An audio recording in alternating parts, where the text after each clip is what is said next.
ابھی آپ مجھے ساؤتھ کوریا کی ڈیٹس بتائے تھے کہ مارشل لاء کس کس ٹائم پہ لگا، بٹ اگر ہم دیکھیں تو اسی ٹینیور میں پاکستان میں بھی مارشل لاء لگتے رہے. پاکستان اور ساؤتھ کوریا کے مارشل لاء میں کیا سملیرٹیز ہیں؟ کیا کوئی سملیرٹیز ہیں؟ دیکھیں، ایک تو جو آپ بات کریے وہ ٹائم بے شک سال ایگزیکٹ ہو بہو وہ نہ ہو، لیکن ارا ہم کہہ سکتے ہیں. جیسے وہاں 1961 میں لگ رہا ہے تو یہاں 1958 میں جنرل ضیاء کا لگ رہا ہے، پھر ساؤتھ کوریا میں 1979 میں لگا ہے تو یہاں پر 1977 میں لگ گیا ہے، یعنی لگ بھگ ارا وہ ہے. اس میں جو سب سے بڑا میں کامن ایک فیکٹر کہوں گا وہ امریکہ کو کہوں گا، کیونکہ جب 1958 کا مارشل لاء لگا، پہلے جب 7 اکتوبر کو 1958 کو اسکندر مرزا نے لگایا، اور پھر 27 اکتوبر کو ایوب خان نے سرے سے ہی کہا بھائی اسکندر مرزا کو آپ جائیے، میں خود کنٹرول کر لوں گا. اس کے بعد جس طریقے سے امریکہ نے پاکستان میں ایک لحاظ سے انویسٹ کیا، پاکستان کو سوویت یونین کے خلاف جس طریقے سے تیار کیا گیا، سیم اسی طرح جنرل پارک جب وہاں مارشل لاء ان کا چل رہا ہوتا ہے ساؤتھ کوریا میں، سیم اس طرح امریکہ ان کو وہاں پر تیار کرتا ہے چائنا کے خلاف. وہاں جس طرح یہاں صدر ایوب کو بہت زیادہ امریکہ ایڈ دیتا ہے، اسی طرح وہاں جنرل پارک کو بہت زیادہ ایڈ دی جاتی ہے، امداد دی جاتی ہے. یعنی امریکہ اکنامک حوالے سے جس طرح جنرل ایوب کو سپورٹ کرتا ہے، اسی طرح جنرل پارک کو بھی سپورٹ کرتا ہے. اب 1979 میں جو مارشل لاء لگا ہے چون ڈو ہان کا ساؤتھ کوریا میں، اس کی سملرٹی جنرل ضیاء کے ساتھ اتنی ہم کر سکتے ہیں کہ جنرل ضیاء کو بھی امریکہ سپورٹ کرا تھا، کیونکہ جنرل ضیاء تو کھل کر امریکہ کی وار کر رہے تھے نا. افغان وار میں جو سوویت یونین آیا ہوا تھا دسمبر 1979 کا، اس کے بعد سوویت فورسز کے خلاف جنرل ضیاء جس طرح امریکہ کی جنگ کر رہے تھے، تب امریکہ تھا، یورپ تھا، عرب کنٹریز تھے پورے ضیاء کے پیچھے، CIA اور ساری ایجنسیاں وغیرہ. لیکن ساؤتھ کوریا میں زیادہ فوکس کیا تھا امریکہ کا کہ یہ اکنامک حوالے سے اتنا ڈیولپ کر دیا جائے کہ یہاں کے لوگ کمیونزم کی طرف یعنی چائنا کے نظام کی طرف ٹلٹ ہو ہی نہ سکیں. وہاں پر امداد کا مقصد یہ تھا کہ ٹلٹ نہ ہو سکیں ساؤتھ کوریا کے لوگ چائنیز نظام کی طرف، اتنا ان کو امداد دو، اکنامک پراسپیرٹی دو. یہاں پر اکنامک ایڈ دینے کا مقصد یہ تھا کہ پاکستان جو کہ پراکسی وار لڑ رہا تھا سوویت یونین کے خلاف افغانستان میں، تو یہ کچھ سملیرٹیز ہیں اور کچھ فرق بھی ہیں. اگر ہم ساؤتھ کوریا اور پاکستان کی بھی بات کریں تو ایک مارشل لاء لگنے سے کنٹری کی اکانومی پہ کیا فرق آتا ہے؟ آپ یہ اسپیسیفک ساؤتھ کوریا اور پاکستان کے حوالے سے پوچھ رہے ہیں؟ جی دیکھیں، اس میں سب سے پہلے تو ہمیں نا ایک فرق کر لینا چاہیے. سب سے پہلے جو ہمارے ہاں بھی لوگ مثال دیتے ہیں، دیکھو جی ساؤتھ کوریا کہاں پہنچ گیا، تائیوان کہاں پہنچ گیا، لوگ کہتے ہیں نا UAE کہاں پہنچ گیا، جاپان کہاں پہنچ گیا. ایک بہت بڑی ریئلٹی کو ہم اگنور کر رہے ہوتے ہیں. یہ جتنے ملکوں کو میں نے نام لیے نا، ان میں آپ چیک کر لیجئے 90% پلس ایک قوم ہی رہ رہی ہوتی ہے. اب ساؤتھ کوریا کے اندر 90% پلس کورین ہی رہ رہے ہیں. Korean language, Korean culture, Korean civilisation, Korean history, ایک قوم وہاں رہ رہی ہے. 5 کروڑ کے لگ بھگ آبادی ہے، 5 کروڑ پلس آبادی ہے ساؤتھ کوریا کی، لیکن اکثریت 90% ایک قوم ہے. پاکستان جیسی جو فیڈریشن ہوتی ہے، یہاں کیا ایک قوم رہ رہی ہے؟ نہیں، یہاں پر یہ ایک فیڈریشن ہے. فیڈریشن سے مراد یہاں ایک سے زیادہ قومیں ہیں. یہاں پنجابی ہیں، بلوچی ہیں، سندھی ہیں، پشتون ہیں، کشمیری ہیں، گلگتی ہیں، اور کتنی زیادہ تو یہ ہوتی ہیں فیڈریشن. یہ ایک ملک ایک قوم نہیں ہوتی. صرف بنگلہ دیش ایک قوم ہے، وہاں پر واضح میجورٹی جو ہے سوائے وہ تھوڑے سے چکما ٹرائب کو چھوڑ کر وہ بنگالی ہے. وہ ان کی پوری قوم کی زبان ہی بنگالی ہے، کلچر، سویلائزیشن وغیرہ. اب یہ پاکستان جیسی جو فیڈریشنز ہوتی ہیں ان کے ایشو اور ہوتے ہیں. ساؤتھ کوریا ایسے ملکوں کی ترقی کر لینا وہ اور ہے یار، وہ قومی اور ہے، وہاں نہ زبان کے ایشو ہیں، نہ نسلی ایشو ہیں، نہ لسانی ایشو ہیں، نہ ریس کے ایشو ہیں. تو وہ چھوٹے ملک ہوتے ہیں. 5 کروڑ اب کتنا ہے؟ 5.25 کروڑ. پاکستان جیسی جو فیڈریشنز ہوتی ہیں، یہاں چیزوں کو سسٹین رکھنا مارشل لاء کے ذریعے بہت مشکل کام ہوتا ہے. یہی وجہ ہے ایوب ہوں، یحییٰ خان تو خیر ویسے وہ ڈھاکہ کے بعد دسمبر 1971 میں اقتدار چھوڑ دیا. جنرل ضیاء کے خلاف تحریکیں چلی، کامیاب نہیں ہوئی. مشرف کے خلاف کامیاب تحریکیں چلی، کیونکہ یہ فیڈریشن ہے. فیڈریشن کو ایک مارشل لاء کے تحت رکھنا بہت مشکل کام ہوتا ہے.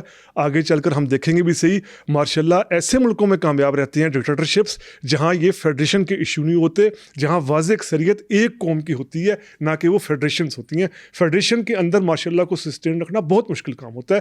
میں آپ کو جاتے جاتے چائنا کی مثال دے دیتا ہوں. چائنا کتنا بڑا ملک، یعنی دنیا کی آبادی کا دوسرے نمبر کا ملک ہے، ابھی پہلا انڈیا ہو گیا.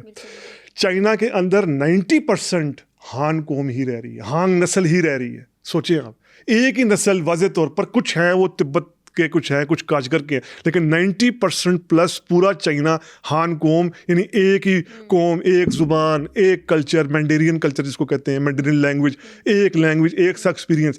ایسے ملکوں میں ڈکٹیٹرشپس چل جاتی ہیں کیونکہ نسل ایک ہے نا. یہاں انقلاب بھی آ جاتے ہیں, ریولوشنز بھی آ جاتے ہیں, رولرز بھی ون پارٹی رول ہی بن جاتے ہیں, چونکہ نسل ایک ہے, زبان ایک ہے, اس طرح کے ایشوز نہیں ہیں.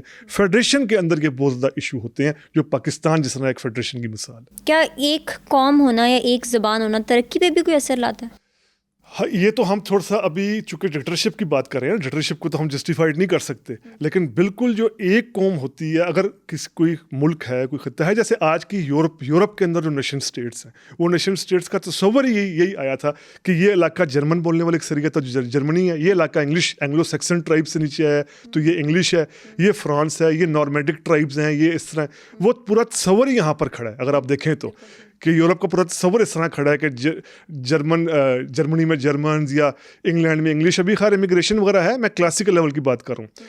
بالکل اس سے فرق پڑتا ہے. اگر ایک ملک میں ایک جغرافیہ کے اندر ایک قوم واضح اکثریت میں رہ رہی ہے تو اس سے واضح فرق پڑتا ہے. دنیا کی ترقی دیکھ لیں, آج ہم آرام سے کہہ دیتے ہیں یار UAE کہاں پہنچ گیا, یار سعودی عرب. یار ان ملکوں میں آپ دیکھیں 90% پلس آبادی وہ فیڈریشنز نہیں ہیں, وہاں ایک قوم ہی رہ رہی ہے جن کی ہسٹری ایک ہے, جن کے ہسٹوریکل ایکسپیرینسز ایک ہیں, لینگویج ایک ہے, کلچر ایک ہے, جن کو کسی قسم کے ایشوز نہیں ہیں. بالکل اس بات سے فرق. جاپان اس کی ایک مثال ہے. جاپان ایک فیڈریشن نہیں ہے اس طرح کلاسیکل والوں سے, یعنی وہ بڑی اقوام کا پاکستان یا انڈیا یا امریکہ کی طرح جو بڑی فیڈریشنز ہیں ان کی طرح نہیں ہے جاپان. تو بالکل اس سے ایک فرق تو پڑتا ہے, لیکن کیا یہ ایک بیسک شرط لازمی شرط ہے؟ تو لازمی شرط نہیں ہے. ظاہری بات ہے فیڈریشنز نے بھی ترقی کی ہے, امریکہ اس کی ایک بہت بڑی مثال ہے. اچھا, اگر ہم لوگ ابھی آپ بنگلہ دیش کا ذکر کرے تھے, بنگلہ دیش میں بھی ہم نے دیکھا ہے کہ مارشل لاء لگتا رہا ہے, تو بنگلہ دیش کی مارشل لاء کی کیا ہسٹری اور کیوں لگتا رہا ہے بنگلہ دیش میں مارشل لاء؟ دیکھیں بنگلہ دیش جس طریقے سے بنا اور بنگلہ دیش کی جس طریقے سے ہسٹری ہے, جو بنگالی ایک پولیٹیکل کانشیسنیس اور بنگالی سیاسی شعور کی بات کی جاتی ہے, اصولی طور پر تو وہاں مارشل لاء نہیں لگنے چاہیے تھے, لیکن جس طریقے سے شیخ مجیب کے پاس کنٹرول آیا 1972 میں اور شیخ مجیب آل ان آل بن گئے بنگلہ دیش کے. شیخ مجیب نے جس طریقے سے ون پارٹی رول وہاں قائم کرنے کی کوشش کی, شیخ مجیب نے جس طریقے سے وہاں پر ہر طرح کے یعنی انڈسٹریل لیول پر, ایجوکیشن لیول پر, ایگرینی لیول پر ہر طرح کی مداخلت کی, اس کے لیے ٹرم کوائن ہوگی مجیب واد. مجیب واد کی ٹرم کوائن ہوگی کہ دنیا میں کہیں سوشلزم ہے, کہیں کیپٹلزم ہے, کہیں نیشنلزم ہے, کہیں کمیونزم ہے, تو وہاں پر کہا گیا یہاں پر مجیب واد ہے, یعنی جو شیخ مجیب چاہتا ہے وہی جو ہے وہ سب کچھ ہوتا ہے. اچھا, وہ بیسکلی نارتھ کوریا کا امپلیمنٹ کرنا چاہ رہے ہیں. نارتھ کوریا کو کلاسیکل ہم نے نام ڈرامے کے طور پر اپنے آپ کو ڈیموکریٹک کہتے تھے وہ شیخ مجیب جو ہیں, لیکن آپ کہہ سکتی ہیں کہ ایک لحاظ سے وہ بالکل اپنی اس طرح کی اتھارٹی بنا رہے تھے جس طرح کی نارتھ کوریا کی حکمران فیملی میں. پھر شیخ مجیب کی فیملی کے خلاف بھی بہت زیادہ کرپشن کے الزامات آ رہے تھے, پلس یہ بہت زیادہ پرو انڈین بھی تھے, بہت زیادہ پرو اندرا گاندھی جو اس وقت کی پرائم منسٹر تھی ان کی طرف رجحان تھا. اب یہ کچھ ایسی باتیں تھیں کہ جن کا نیچے وہاں کی فوج کے اندر جو ہے وہ ایک بڑا نیگیٹو امپیکٹ آ رہا تھا. جو بنگلہ دیشی فوج ہے وہ سب کچھ یہ دیکھ رہی تھی کہ یار یہ کیا ہو رہا ہے, ہم نے بنگلہ دیش اس لیے بنایا تھا کہ ایک یہاں شخص شیخ مجیب اس کی یہاں حکمرانی ہو, اس کے خاندان کے یہاں کرپشن ہو, وہ جس طرح چاہے مجیب واد بن کر رہ جائے. تو 1975 میں اس ریکشن کے شیخ مجیب کی ان پالیسیوں کے خلاف ایک بڑا ریکشن ہوا, اور پھر ہم جانتے ہیں شیخ مجیب اور ان کے خاندان کو ہلاک کر دیا گیا, سوائے شیخ حسینہ کے, اور ان کی سسٹر چونکہ وہ باہر تھی ان کو ہلاک کر دیا گیا. تو اس کے بعد وہاں پر سسٹین نہیں رہ سکی ڈیموکریسی. عوامی لیگ ہو وہ بھی فاشسٹ پاپولسٹ ٹینڈنسی کی طرف جاتی ہے. ابھی شیخ حسینہ کا 15 سال پلس رول جس طریقے سے ختم ہوا ہے, تو شیخ حسینہ کلاسیکل معنوں میں ڈیموکریٹک تو نہیں تھی, مطلب وہاں لوگوں کو پریس کی آزادی, اپوزیشن کو آزادی, اظہار رائے کی آزادی بالکل نہیں تھی. یہی وجہ ہے وہاں پر کبھی جنرل ارشاد کو کرتے ہیں, جنرل ضیاء الرحمان کا کو ہے, جن کی بیوی جو ہیں جنرل خالدہ ضیاء وہ بھی ان ہیں, جنرل ارشاد کا کو ہے. ابھی بھی ہم خود دیکھیں گے فوج نے ہی شیخ حسینہ کو وارننگ دی تھی, پروٹیسٹ ہوئے تھے تو فوج کے کہنے پر شیخ حسینہ فوج نے کہا تھا اب ہم مزید آپ کے لیے کچھ نہیں کر سکتے, 45 منٹ ہے یہاں سے آپ چلی جائیں, آپ نے جہاں جانا ہے. تو فوج کے کہنے پر ہی وہاں گئے. پلس یہ کہ بنگلہ دیشی ماڈل آپ نے سنا ہوئے گا, بنگلہ دیشی ماڈل.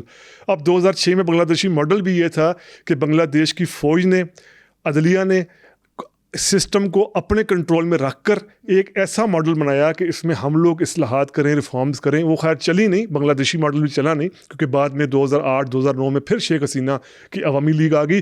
لیکن بنگلہ دیش بھی ڈیموکریٹک حوالے سے کوئی اچھی مثال نہیں ہے. وہاں بھی ڈیموکریسی کے بہت بری صورتحال رہی ہے. 2 تو بہت بڑے ڈکٹیٹر آئے، جنرل ضیاء الرحمان جیسے جو اسیسینیٹ بھی ہوئے، اور جنرل ارشاد جیسے.